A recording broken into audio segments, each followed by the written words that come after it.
Gold ಈಗ ಸದ್ಯನಾಗನ all time high ಹೋಗೈತಿ ಮತ್ತು gold price ಈಗ ಸದ್ಯ 70,000 ಮ್ಯಾಗ ನಡೆದೈತಿ.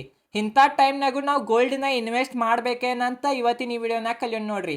ವೀಕ್ಷಕರೇ, ನಾವು ವೈಭವ್ ಪಾಟೀಲ್. ಇವತ್ತಿನ ಈ ವಿಡಿಯೋನಾಗ ನಾವು ಗೋಲ್ಡ್ನ ಇನ್ವೆಸ್ಟ್ ಮಾಡ್ಬೇಕೇನು ಬ್ಯಾಡ ಅಂತ ನೋಡೋಣ.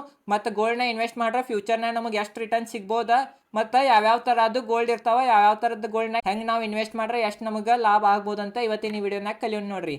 ವೀಕ್ಷಕರೇ, ಯಾವಾಗೂ ಗೋಲ್ಡ್ ಪ್ರೈಸ್ ಪ್ರಿಡಿಕ್ಟ್ ಮಾಡೋದು ಭಾಳ ಕಠಿಣ ಐತಿ. ಗೋಲ್ಡ್ ಪ್ರೈಸ್ ಮ್ಯಾಗ ಹೋಗ್ತೈತೆ ಅಂತ ಕೆಳಗೆ ಹೋಗ್ತೈತಿ. ಯಾಕಂತಂದ್ರೆ ಗೋಲ್ಡ್ದ ಯಾವ ಫಂಡಾಮೆಂಟಲ್ ಮ್ಯಾಗ ಡಿಪೆಂಡ್ ಇರಂಗಿಲ್ಲ. ಗೋಲ್ಡ್ ಎಕ್ಸ್ಟರ್ನಲ್ ಫ್ಯಾಕ್ಟರ್ಸ್ ಮ್ಯಾಗ ಡಿಪೆಂಡ್ ಇರ್ತೈತಿ.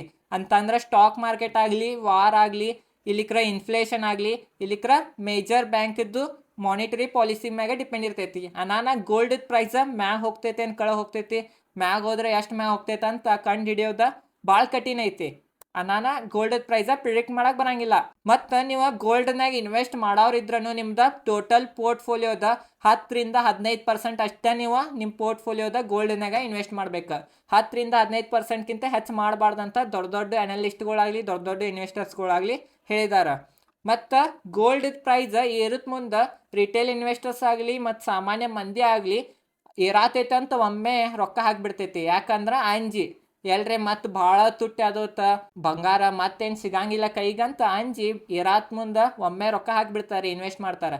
ಹಂಗೆ ಯಾವಾಗೂ ಮಾಡಬಾರ್ದ. ಯಾಕಂತಂದ್ರೆ ನೀವು ಈಗ ನಾವು ನಾರ್ಮಲ್ ದಿನದ್ನಾಗೂ ನೋಡ್ರಿ, ಬಸ್ ಹೋಗ್ತಿರ್ತೈತಿ, ಹೋಗೋ ಬಸ್ನಾಗ ಯಾವಾಗೂ ಏರಬಾರ್ದು ಅಂತಾರೇನಿಲ್ರಿ ಮಂದಿ. ಹೋಗೋ ಬಸ್ನಾಗ ಏರಾಕ್ ಹೋದ್ರೆ ಏನಾಗ್ತೈತೆ ಅಂತಂದ್ರೆ ಆಕ್ಸಿಡೆಂಟ್ ಆಗೋ ಚಾನ್ಸ್ ಇರ್ತೈತಿ. ಅನಾನ ಬಂಗಾರ ಪ್ರೈಸನ್ನು ಮ್ಯಾಗ ಇರತೈತಂತ ಅಥವಾ ಒಮ್ಮೆ ಹತ್ತಾಕ ಹೋಗೋದಿಲ್ಲ. ಹಂಗೆ ಮಾಡಬಾರ್ದಂತನೂ ದೊಡ್ಡ ದೊಡ್ಡ ಅನಲಿಸ್ಟ್ಗಳ ಮತ್ತು ದೊಡ್ಡ ದೊಡ್ಡ ಇನ್ವೆಸ್ಟರ್ಸ್ಗಳು ಹೇಳ್ಯಾರ. ಯಾವಾಗೂ ಗೋಲ್ಡ್ ಪ್ರೈಸ್ ಏರುತ್ತ ಮುಂದೆ ಅಥವಾ ಒಮ್ಮೆ ಹತ್ತೋದಿಲ್ಲ. ಮತ್ತು ಗೋಲ್ಡಿನಾಗ ನೀವು ಎವರೇಜಿಂಗ್ ಮಾಡೋರಿದ್ರೂ ನೀವು ಗೋಲ್ಡ್ ಪ್ರೈಸ್ ಸ್ಟೇಬಲ್ ಇದ್ದಾಗ, ಇಲ್ಲಿಕ ಗೋಲ್ಡ್ ಪ್ರೈಸ್ ಬಿದ್ದಾಗನ ನೀವು ಗೋಲ್ಡ್ನಾಗ ಎವರೇಜಿಂಗ್ ಮಾಡ್ಬೇಕು. ಈ ಗೋಲ್ಡ್ ಪ್ರೈಸ್ ಏರುತ್ತ ಮುಂದೆ ಎವರೇಜಿಂಗ್ ಮಾಡ್ರೆ ನಿಮ್ಗೆ ಲಾಸ್ ಆಗೋ ಚಾನ್ಸಸ್ ಇರ್ತೈತಿ. ಅನಾನ ಗೋಲ್ಡ್ ಪ್ರೈಸ್ ಯಾವಾಗ ಸ್ಟೇಬಲ್ ಆಗ್ತೈತಲ್ಲ ರೀ, ಅವಾಗ ನೀವು ಎವರೇಜಿಂಗ್ ಮಾಡಿರಿ. ಇಲ್ಲಿಕ್ರೆ ಗೋಲ್ಡ್ ಪ್ರೈಸ್ ಸ್ವಲ್ಪ ಕಮ್ಮಿನಾಗ ಬಂದಾಗ ನೀವು ಅದ್ರಾಗ ನೀವು ಎವರೇಜಿಂಗ ಮಾಡ್ಬೋದು. ಮತ್ತು ಗೋಲ್ಡನ್ನ ನೀವು ಒಂದು ಡೈವರ್ಸಿಫಿಕೇಶನ್ ಅಂತ ಯೂಸ್ ಮಾಡಿರಿ. ಅಂತ ಅಂದ್ರೆ ನಿಮ್ದು FDನಾಗ ಸ್ವಲ್ಪ ರೊಕ್ಕ ಇರ್ಬೇಕು, ಮತ್ತು ಸ್ಟಾಕ್ ಮಾರ್ಕೆಟ್ನಾಗ ಸ್ವಲ್ಪ ರೊಕ್ಕ ಇರ್ಬೇಕು, ಮ್ಯೂಚುವಲ್ ಫಂಡ್ನಾಗ ಸ್ವಲ್ಪ ರೊಕ್ಕ ಇರ್ಬೇಕು, ರಿಯಲ್ ಎಸ್ಟೇಟ್ನಾಗ ಸ್ವಲ್ಪ ರೊಕ್ಕ ಇರ್ಬೇಕು.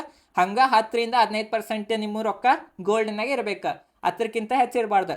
ಗೋಲ್ಡ್ ಯಾವಾಗೂ ಒಂದು ವ್ಯಾಲ್ಯೂಯಬಲ್ ಇನ್ವೆಸ್ಟ್ಮೆಂಟ್ ಆಗಿರ್ತೈತಿ. ಗೋಲ್ಡ್ ಪ್ರೈಸ್ ಯಾವಾಗ ಕಮ್ಮಿ ಆಗಂಗಿಲ್ಲ, ಅತ್ರ ನಿಮ್ಮ ರೊಕ್ಕ ಮುನ್ಗಂಗಿಲ್ಲ. ಅನಾನ ನೀವು ಗೋಲ್ಡ್ನಾಗೂ ಇನ್ವೆಸ್ಟ್ ಮಾಡ್ಬೇಕು. ಮತ್ತು ಗೋಲ್ಡ್ನಾಗ ಯಾವ್ಯಾವ ಥರ ನಾವು ಇನ್ವೆಸ್ಟ್ ಮಾಡ್ಬೋದಂತ ಈಗ ನೋಡೋಣ ನೋಡ್ರಿ. ಗೋಲ್ಡ್ನಾಗ ನೀವು ಸೆವ್ರನ್ ಗೋಲ್ಡ್ ಬಾಂಡ್ ಅಂತ ಇರ್ತೈತ್ರಿ, ಅದ್ರಾಗ ಇನ್ವೆಸ್ಟ್ ಮಾಡ್ಬೋದ. ಇದು RBIದವ್ರ ಇಶ್ಯೂ ಮಾಡಿರ್ತಾರೆ ಬಾಂಡ್ಗಳು. ಇಲ್ಲಿ ಸೇಮ್ ಗೋಲ್ಡ್ ಪ್ರೈಸ್ ಹೆಂಗೆ ಮ್ಯಾಗ ಹೋಗ್ತಿರ್ತೈತಿ, ಹಂಗೆ ಇವು ಸೆವ್ರನ್ ಗೋಲ್ಡ್ ಬಾಂಡ್ ಪ್ರೈಸನ್ನು ಮ್ಯಾಗ ಹೋಗ್ತಿರ್ತೈತಿ. ಇದು ಒಂದು ವಿಶ್ವಾಸ ಇರ್ತೈತ್ರಿ. ಇದು ಏನು ಮೋಸ ಆಗಂಗಿಲ್ಲ, ಯಾಕಂದ್ರೆ ಇದಕ್ಕೆ ಗೋರ್ಮೆಂಟ್ದವ್ರ ವಿಶ್ವಾಸಿಗರ ಇರ್ತಾರ. ಮತ್ತು ಒಂದು ಬಾಂಡ್ ನಿಮ್ಮ ಕಡೆ ಸೆವ್ರನ್ ಒಂದು ಗೋಲ್ಡ್ ಬಾಂಡ್ ಇತ್ತಂದ್ರೆ ಅದು 1 ಗ್ರಾಮ್ ಗೋಲ್ಡ್ಗೆ ಸಮ ಇರ್ತೈತಿ. ಖರೆ ಇದ್ರಾಗ ಒಂದು ಡಿಸ್ಅಡ್ವಾಂಟೇಜ್ ಏನಂತಂದ್ರೆ ಇದ್ರಾಗ ಒಂದು ಲಾಕಿಂಗ್ ಪೀರಿಯಡ್ ಇರ್ತೈತಿ. ಆ ಲಾಕಿಂಗ್ ಪೀರಿಯಡ್ ಏನಂತಂದ್ರೆ 5 ವರ್ಷ ನೀವು ರೊಕ್ಕ ಹಾಕಿದ್ರೆ 5 ವರ್ಷ ತಗೊಳಕ್ ಬರಂಗಿಲ್ಲ. 5 ವರ್ಷ ನೀವು ಅದ್ರಾಗ ಇಡಬೇಕಾಗ್ತೈತಿ ರೊಕ್ಕ. ಇದೆಲ್ಲಕ್ಕಿಂತ ದೊಡ್ಡ ಡಿಸ್ಅಡ್ವಾಂಟೇಜ್. ಮತ್ತು ಸೆವ್ರನ್ ಗೋಲ್ಡ್ ಬಾಂಡ್ 2015 ಬಿಟ್ಟಿರೋ 2015ರಿಂದ 2023 ತನಕ ಆ್ಯನ್ಯುವಲಿ 11% ರಿಟರ್ನನ್ನು ಕೊಟ್ಕೊಂತ ಬಂದೈತಿ. ಮತ್ತು ಇದೊಂದು ಚಲೋ ಇನ್ವೆಸ್ಟ್ಮೆಂಟ್ ಐತಿ. ಮತ್ತು ಈಗ ಸದ್ಯನಾಗ ಭಾಳ ಪಾಪ್ಯುಲರ್ ಆಗೈತಿ ಇದು ಬಾಂಡ್. ಮತ್ತು ನೀವು ಎರಡನೇ ಥರ ಅಂದ್ರೆ ನೀವು ಗೋಲ್ಡ್ ETF ಇಲ್ಲಿಕ್ರ ಗೋಲ್ಡ್ದ ಮ್ಯೂಚುವಲ್ ಫಂಡ್ದಾಗೂ ಇನ್ವೆಸ್ಟ್ ಮಾಡ್ಬೋದು. ಗೋಲ್ಡ್ ETF ನಾಗ ನೀವು ಇನ್ವೆಸ್ಟ್ ಮಾಡ್ಬೇಕಂದ್ರೆ ನೀವು ಡೈರೆಕ್ಟ್ ಸ್ಟಾಕ್ ಮಾರ್ಕೆಟ್ನಾಗನ ಇನ್ವೆಸ್ಟ್ ಮಾಡಬೇಕಾಗ್ತೈತಿ. ಅದು ಸೇಮ್ ಡಿಮ್ಯಾಟ್ ಅಕೌಂಟ್ ತೆಗಿಬೇಕು. ಡಿಮ್ಯಾಟ್ ಅಕೌಂಟ್ ಥ್ರೂ ನೀವು ಗೋಲ್ಡ್ ETF ಬಾಯ್ ಮಾಡ್ಬೋದು. ಗೋಲ್ಡ್ ETF ರೇಟ್ ಗೋಲ್ಡ್ ಹೆಂಗೆ ಏರ್ತಿರ್ತೈತಿ ಹಂಗೆ ಗೋಲ್ಡ್ ETF ರೇಟ್ ಏರ್ತಿರ್ತೈತಿ. ಗೋಲ್ಡ್ ETF ನಾಗ ಯಾವ ಲಾಕಿಂಗ್ ಪೀರಿಯಡ್ ಇರಂಗಿಲ್ಲ. ನೀವು ಇನ್ವೆಸ್ಟ್ ಯಾವಾಗೂ ಮಾಡ್ಬೋದು, ಯಾವಾಗೂ ರೊಕ್ಕ ತಕ್ಕೋಬೋದು. ಗೋಲ್ಡ್ನ ಇನ್ವೆಸ್ಟ್ ಮಾಡೋಕೆ ಇದೊಂದು ಬೆಸ್ಟ್ ಹಾದಿ ಐತಿ ನೋಡ್ರಿ ಗೋಲ್ಡ್ ETF. ಮತ್ತು ನೀವು ಗೋಲ್ಡ್ ಮ್ಯೂಚುವಲ್ ಫಂಡ್ನಾಗ ಇನ್ವೆಸ್ಟ್ ಮಾಡ್ಬೇಕಂತಂದ್ರೆ ಸೇಮ್ ರೀ, ನಿಮ್ಮ ರೊಕ್ಕ ಮ್ಯೂಚುವಲ್ ಫಂಡ್ದವ್ರು ತೊಗೋತಾರೆ, ಮ್ಯೂಚುವಲ್ ಫಂಡ್ದವರು ಸೇಮ್ ಗೋಲ್ಡ್ ETF ನಾಗ ರೊಕ್ಕ ಹಾಕ್ತಾರೆ. ಖರೆ ಇದ್ರಾಗ ಏನು ಡಿಸ್ಅಡ್ವಾಂಟೇಜ್ ಅಂತಂದ್ರೆ ಇಲ್ಲಿ ಮ್ಯೂಚುವಲ್ ಫಂಡ್ ಮ್ಯಾನೇಜರ್ದ ಫೀಸನ್ನು ಕಟ್ ಆಗ್ತೈತಿ. ಅನಾನ ನೀವು ಡೈರೆಕ್ಟ್ ಗೋಲ್ಡ್ ETF ನಾಗ ಇನ್ವೆಸ್ಟ್ ಮಾಡ್ರೆ ಭಾಳ ಚಲೋ. ಮತ್ತು ಗೋಲ್ಡ್ ಜ್ಯುವೆಲ್ರಿ ಅಂತಂದ್ರೆ ಫಿಸಿಕಲ್ ಜ್ಯುವೆಲ್ರಿ ನೀವು ಗೋಲ್ಡನ್ನು ಬಾಯ್ ಮಾಡ್ಬೇಕಂತಂದ್ರೆ ಏನೇನು ಅಡ್ವಾಂಟೇಜ್ ಇದಾವಂತ ನೋಡೋಣ ಬರ್ರಿ. ನೋಡ್ರಿ, ಒಂದೇ ಡಿಸ್ಅಡ್ವಾಂಟೇಜ್ ಏನಂತಂದ್ರೆ ನೀವು ಗೋಲ್ಡ್ದ ಜ್ಯುವೆಲ್ರಿ ತೊಗೋಬೇಕಂತಂದ್ರೆ ಮೇಕಿಂಗ್ ಚಾರ್ಜಸ್ ಕೊಡಬೇಕಾಗ್ತೈತಿ. ನೀವು ಬಂಗಾರ ಮ್ಯಾಗ ಮತ್ತು ಅದನ್ನು ತಯಾರು ಮಾಡಿ ಚಾರ್ಜಸ್ ಕೊಡಬೇಕಾಗ್ತೈತಿ. ಅದು ಚಾರ್ಜಸ್ ನಿಮ್ಮ ಗೋಲ್ಡ್ ಯಾವ ಕಂಪ್ನಿನಾಗ ತೊಗೋತೀರಿ ಆ ಕಂಪ್ನಿ ಮ್ಯಾಗ ಡಿಪೆಂಡ್ ಇರ್ತೈತಿ. ಚಲೋ ದೊಡ್ಡ ಕಂಪ್ನಿನಾಗ ತೊಗೊಳಕ್ಕೆ ಹೋದ್ರೆ ಭಾಳನು ರೊಕ್ಕ ಇರ್ತೈತಿ ಗೋಲ್ಡ್ ಮೇಕಿಂಗ್ ಚಾರ್ಜಸ್ ಮ್ಯಾಗ. ಮತ್ತು ಕಮ್ಮಿ ಪ್ಯೂರಿಟಿದು ಗೋಲ್ಡ್ ಇರ್ತೈತಿ. ಅಂದ್ರೆ ಫುಲ್ ಬಂಗಾರ ಫುಲ್ ಆಭರಣ ನಿಮ್ಮದ ಫುಲ್ ಗೋಲ್ಡನೇ ಇರಂಗಿಲ್ಲ, ಸ್ವಲ್ಪ ಬೇರೆ ಬೇರೆ ಧಾತುಗಳನ್ನು ಮಿಕ್ಸ್ ಮಾಡಿರ್ತಾರೆ. ಅನಾನ 100% ಗೋಲ್ಡ್ ನಿಮ್ಗಲ್ಲಿ ಸಿಗಂಗಿಲ್ಲ, ಕಮ್ಮಿ ಆಗ್ತೈತಿ.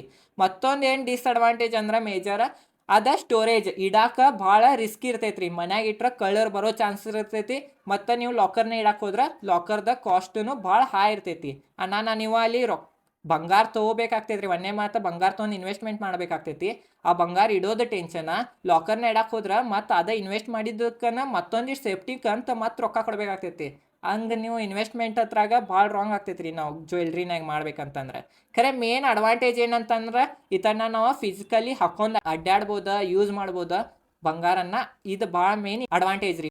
ವೀಕ್ಷಕರೇ, ನನ್ನ ಪ್ರಕಾರ ಅನಿಸ್ತೈತಿ ಗೋಲ್ಡ್ನಾಗ ನೀವು 10-15% ನಿಮ್ಮ ಪೋರ್ಟ್ಫೋಲಿಯೋದು ಇನ್ವೆಸ್ಟ್ ಮಾಡ್ರೆ ಎಲ್ಲಕ್ಕಿಂತ ಸೇಫ್ ಇನ್ವೆಸ್ಟ್ಮೆಂಟ್.